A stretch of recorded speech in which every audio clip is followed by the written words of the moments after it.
She then meets a group of women collectively calling themselves Jane, who help women in this kind of predicament. She becomes more and more immersed in this group and starts helping other women herself. Elizabeth Banks delivers a brilliant performance. She shows this transformation from bland housewife to self-confident women's rights activist. This is reflected in her entire posture, which changes over the course of the film. For me, one of the best performances of this year.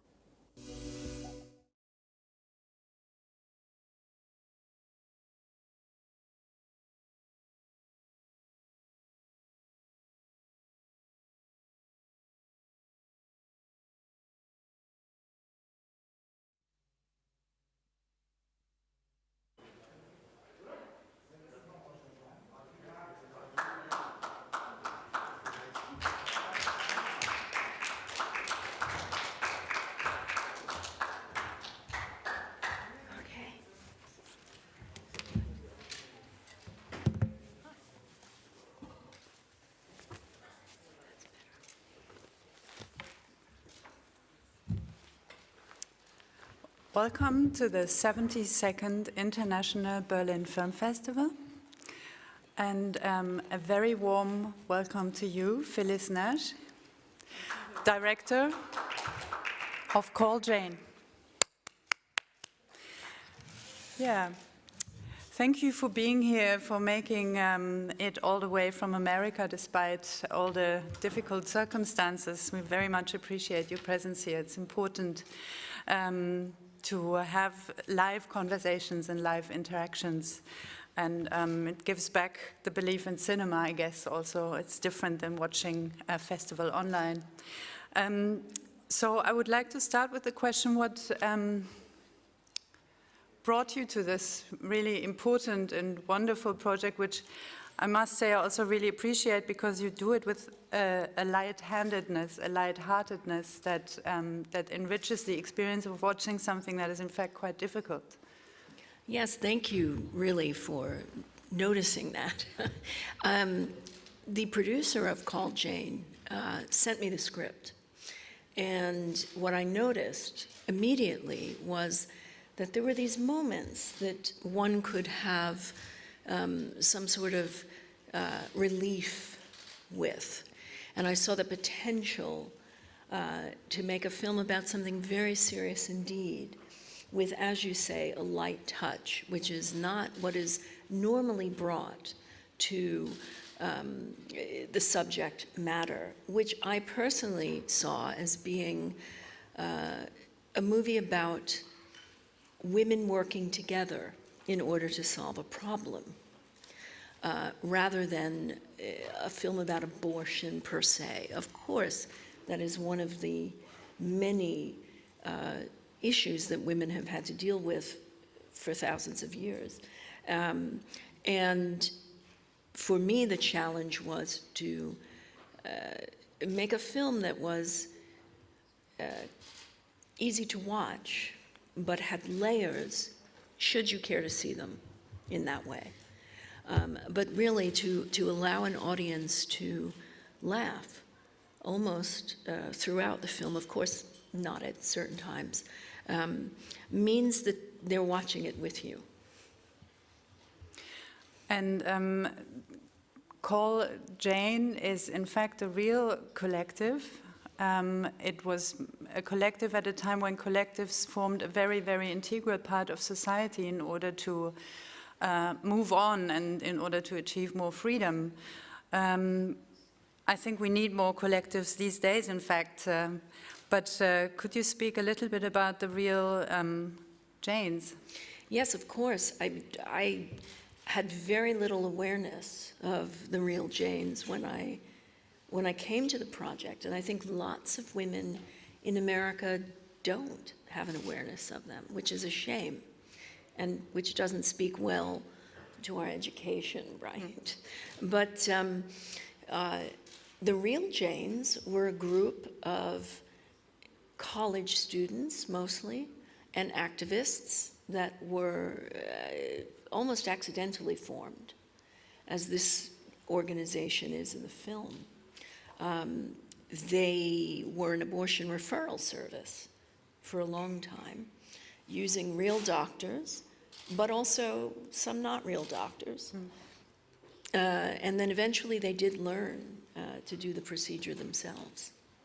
And when they did learn that, they were able to provide abortions for the women who really couldn't afford it most. Black women, women of color, poor women, which they couldn't do before that time.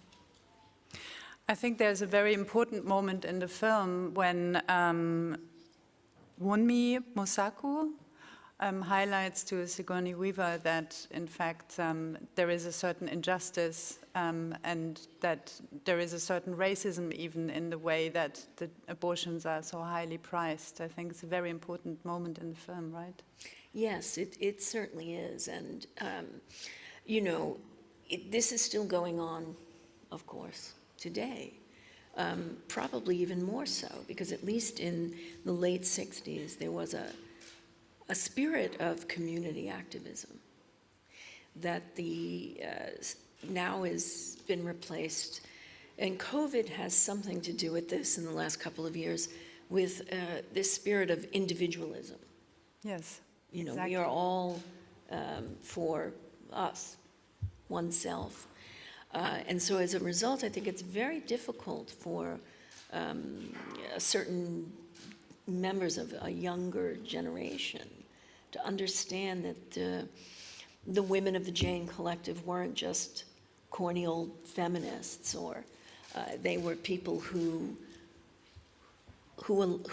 made it possible for young people to have a life in which choice has not thus far been a question, but which may soon become a question. Yeah, there is this thing about the individualization of the masses that has been discussed a lot since before the 60s already, but this is kind of happening right now, I feel, that makes it harder for us to form collectives.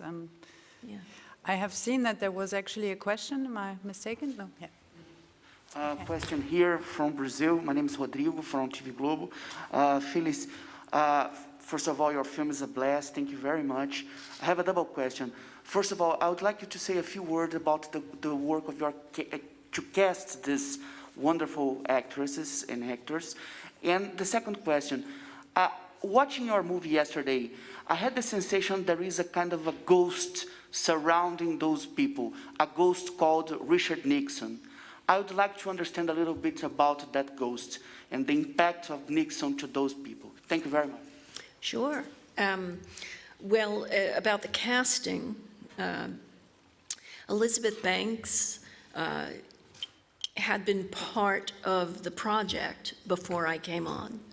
And I've known Elizabeth for, the better part of a decade, so I was familiar with what she could do and the kinds of roles that she could approach after the roles she had been doing, mostly comedies. And so in a way I was able to actually tailor the project to her, which is something you don't ordinarily get to do. Sigourney came later when the movie was a go, and she responded to the script. I had a long telephone conversation with her about sourcing potatoes. This was the beginning of the COVID epidemic, where you couldn't get certain things right in America. And one of them was potatoes. So we bonded over where to find, believe it or not, something as mundane as baking potatoes. And then the rest of the cast came together very quickly. Kate Mara, wonderful actress. I know her sister, of course, and Kate come on. Chris Messina, who plays Elizabeth's husband, is an actor I've admired for a long time, and so on. We have a couple of alumni from Carol. Corey, who plays Dr. Dean. Poor Corey, I made him get that bowl cut for this, and John Magaro, who comes in toward the end of the movie, playing the detective. It was one of the easiest things I've ever cast, actually. The whole process was smooth that way. Now, Richard Nixon, okay. You know, Richard Nixon is a specter, of course, as you say in the movie, but he's just about to be elected. And he is elected in November of 1968, towards the end of the events in our movie. But what occurs after his election is a ramping up of a certain kind of activism, right? And I think that that's something I very much wanted to touch on in the film. Of course, these women's lives were not directly touched by Richard Nixon, but they certainly were touched by his policies in the aftermath of his election. Hope that answers that. Yeah. Nicole Froelich with DW News. I just wanted to know your opinion on how women's rights and women's reproductive rights in particular have evolved since the times that you depict in your movie, and how you feel about the timeliness of the release of the movie now with Roe v. Wade. I think women's rights in the United States you're talking about, they have not moved on one bit since the events of that film. And it's something, again, we touch on at the end of Call Jane. You know, hey, let's go get equal pay. Yeah, you'll be waiting until we're long dead for that and everything else. We're about to see a rollback on the protections of Roe v. Wade. Perhaps not all at once, but gradually. We're in very, very bad shape in terms of that. As for the timeliness of the movie, it's an interesting moment for it to be hitting. We didn't know that the Supreme Court of the United States would be making at least one important decision. But my feeling about it is, again, that Roe has been attacked ever since it was became the law of the land, and so in many ways, it would have been timely 10 years ago or 30 years ago, sadly.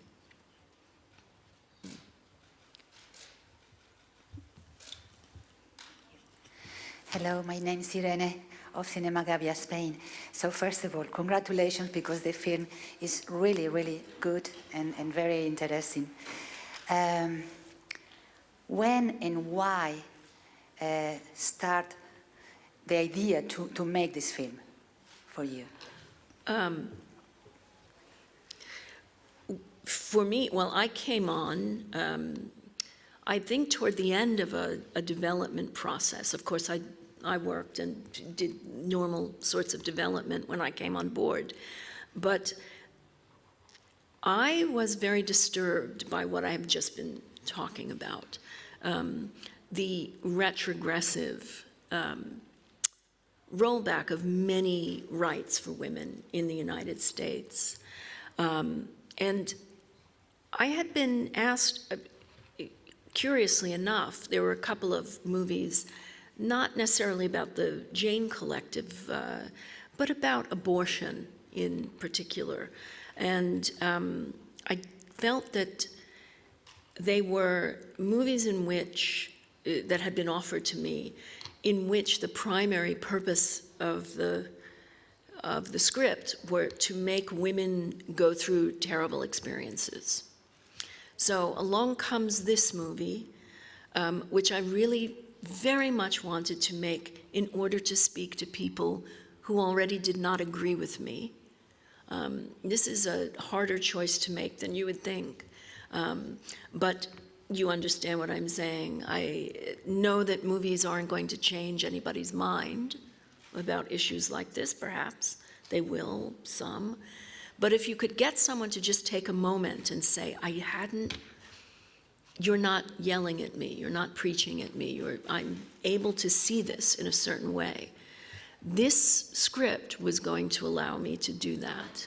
And so that's why this appealed to me in particular. It was really more about women, a community of women working together in a way that did not require them to question what they were doing.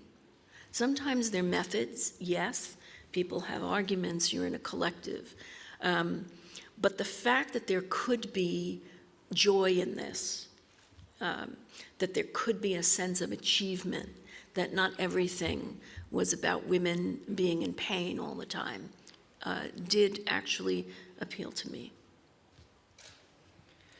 And in a minute, just a second. We spoke about this briefly beforehand. I think this is a good moment to mention that because I really appreciate that in your work that, for example, when you wrote Carol, gobsmackingly beautiful film altogether, which I absolutely admire, you have also decided that it was important not to make the women suffer because of their homosexuality, but rather go into the empowering love story that they are experiencing. So this is something that is at the core of your writing in many ways, if I understand correctly. Yes, that's true. And of course, that Highsmith's novel does not require the women to suffer for their gayness.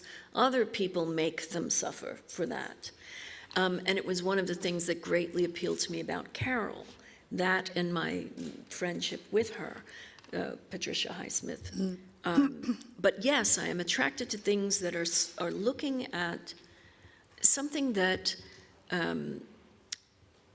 that makes us question the way we expect certain groups to behave. Yeah. So, yeah, thank you for noticing that. Thank you. Hi, Daria Kochnowska from Kinefish Info.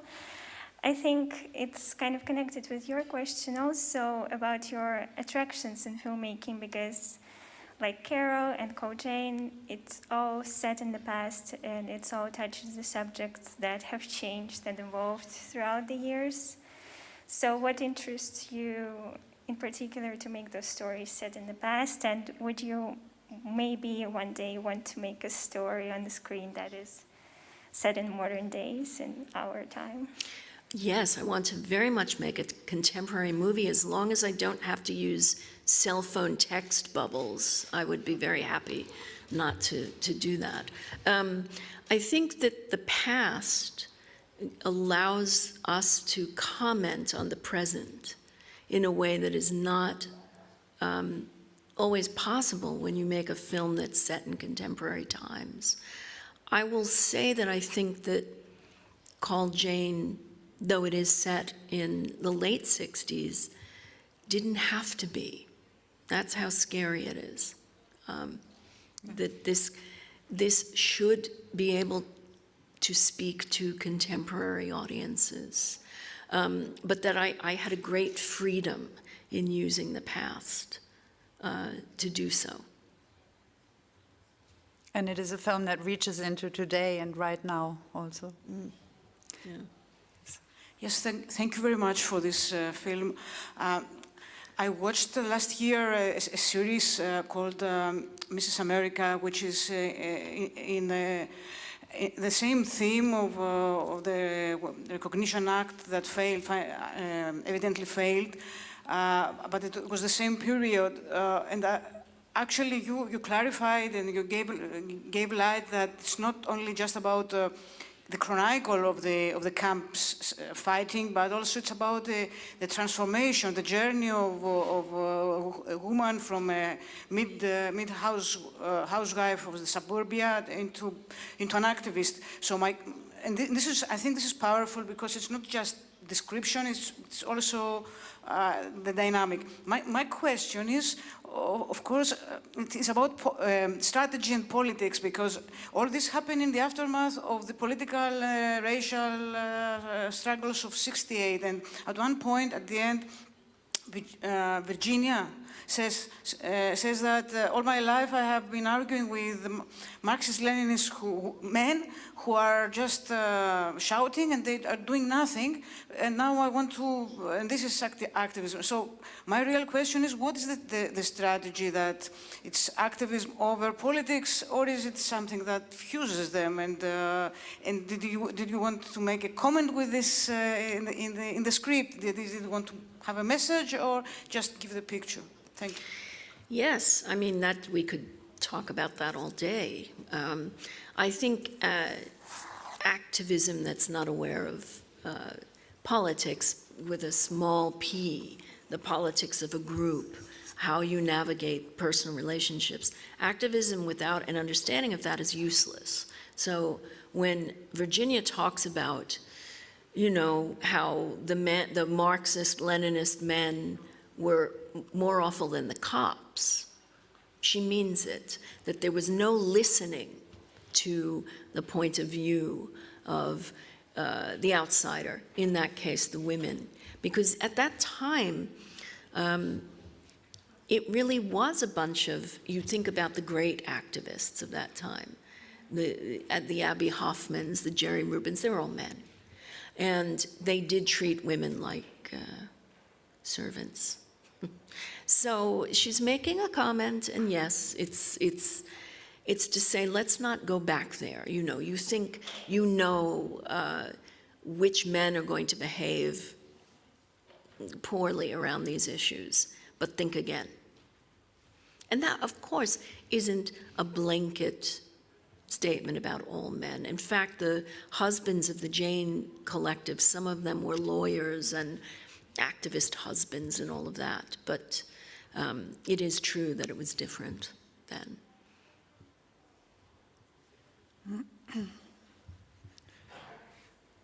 Is there another question that I should? I think that sort of dynamic between husband and wife is also very powerful in the film, in fact, because you feel like the husband is protecting his career more than the physical well-being of his wife.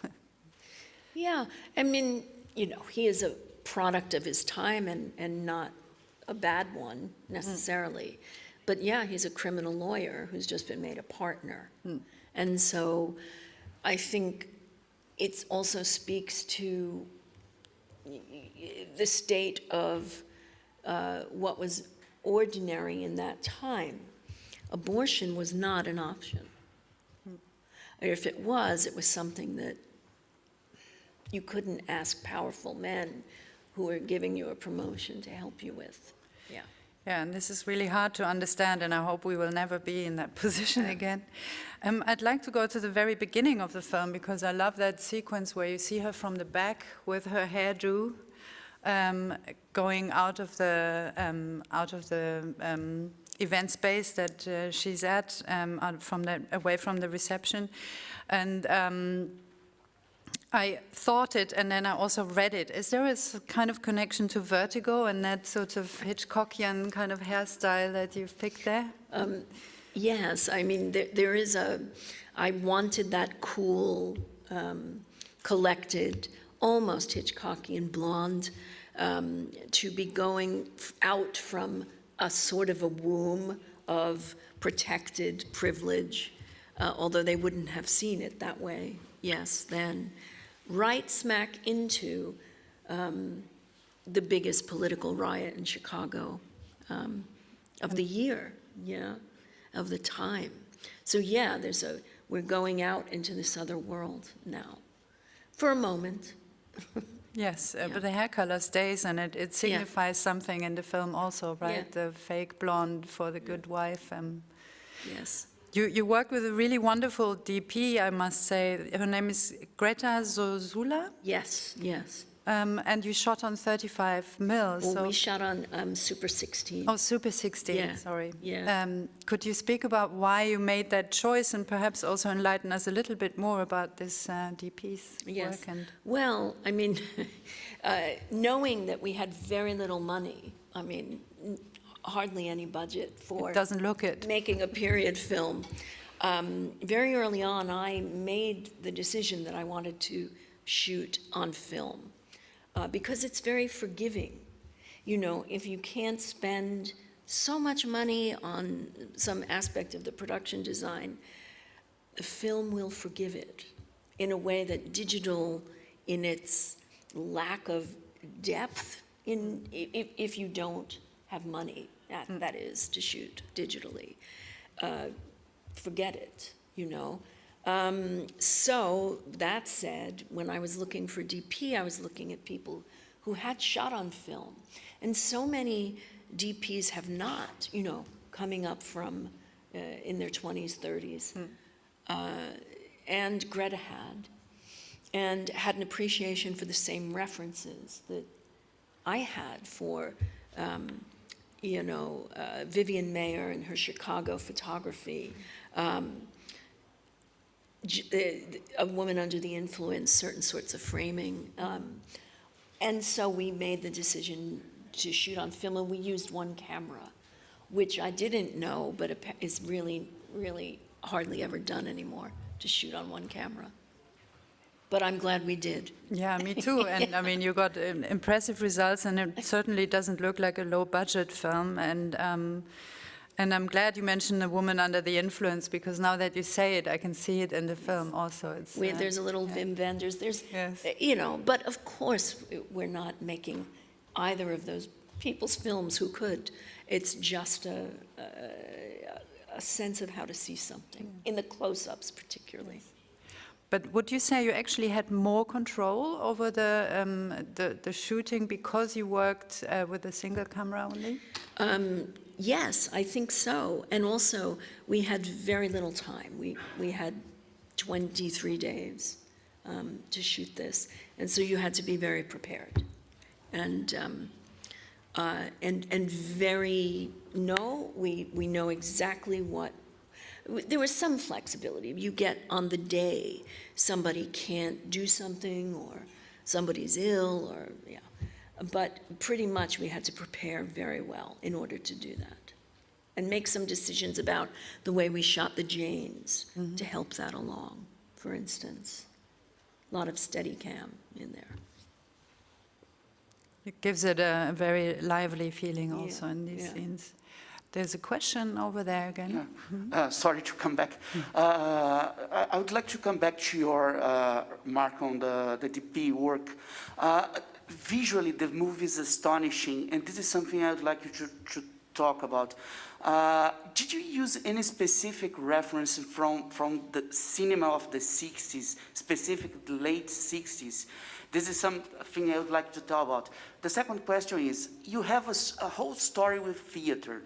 Did you bought something from theater directing, to direct the actresses, to direct the sequences? I think this would be glad if you could tell us a few things about that. Yeah, sure, thank you.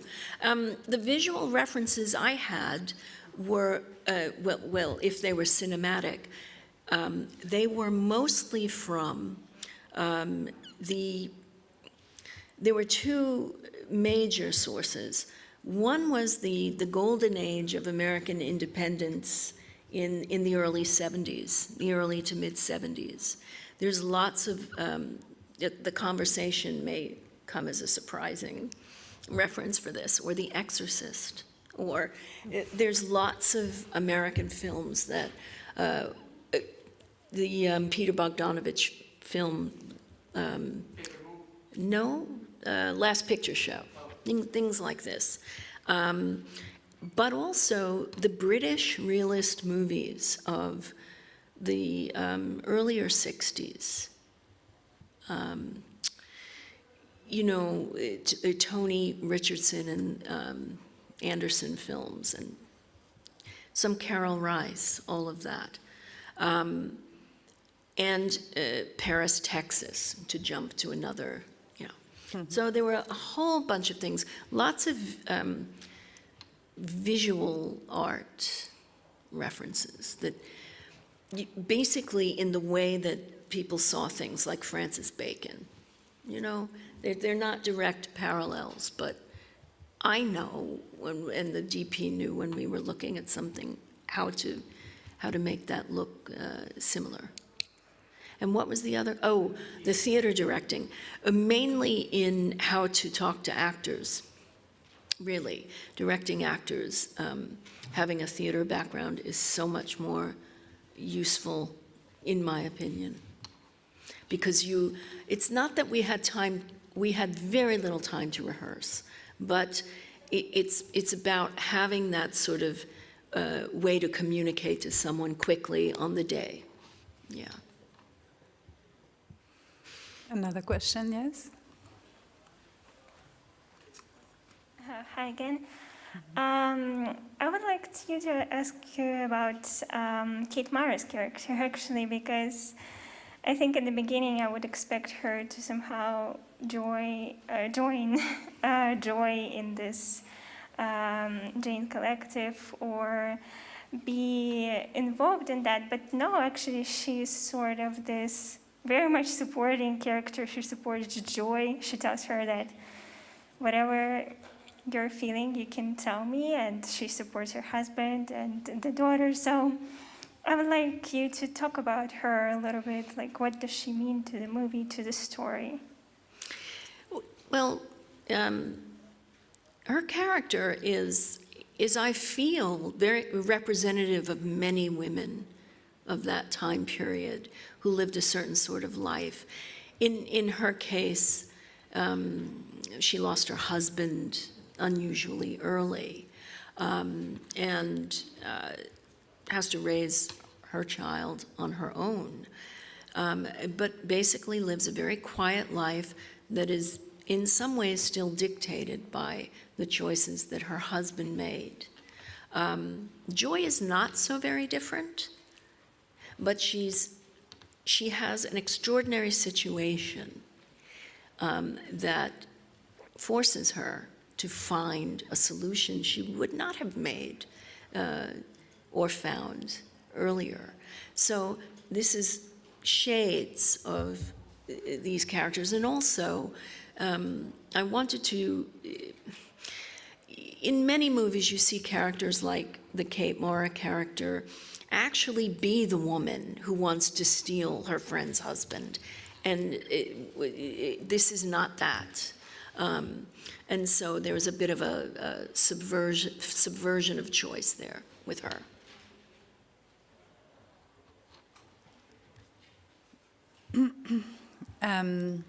I would actually, if I may, like to go back to what we were just talking about in terms of your visual work, because I found that very interesting, the different influences you were citing. And in my mind, I just saw you having like a sort of a very beautiful scrapbook when you work. Like, how do you prepare visually? Do you have boards, or how do you? No boards, but lots of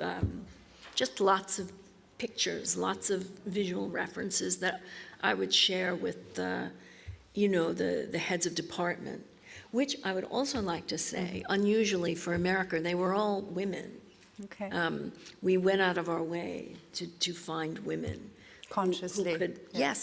Who could front the departments. We did not have a female picture editor, but he was the right person. I mean, it's not like we were excluding men. It was just, it is so rare in America to find a predominantly female crew, especially heads of department. Well, it's good to go on that conscious journey and really make an effort to highlight how much more we have to go. But thank you for making this, but you're paving the way, basically, for others, so that's really good. Are there any more questions from the audience? I think we have time for one more. Then, if I may ask the last question, which is, because you have a very interesting career. You have you worked for the theater, as we mentioned before. You wrote beautiful screenplays, made Mrs. Harris, made Now Call Jane. What is your ideal next movie? Oh, my ideal next movie is to make a film of a script that I wrote. Mm-hmm. Of course, yes. I'll be narcissistic about it. But to keep making movies about women who interest me, whether this is from the past or the present, is irrelevant to me. I just want to continue exploring what I think is a complex series of questions that we should be asking ourselves as women, as people. Is it more difficult to write your own screenplay and have it made in America, or like? It is and it isn't. You know, if you're dealing with written material that is a little more off center, yes, always hard. but also it would be so easier to write a script all about men and to get it made. So there is also one of those that I have that maybe will be easier.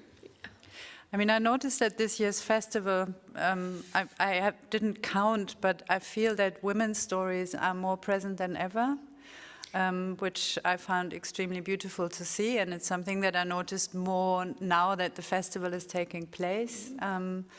And I hope that this is like a very positive sign that will stay with us I really hope for so. the eternal future. Yes, and also about women of all ages, not just, you know, sure, we always have young, very young women, movies about them and their problems or triumphs.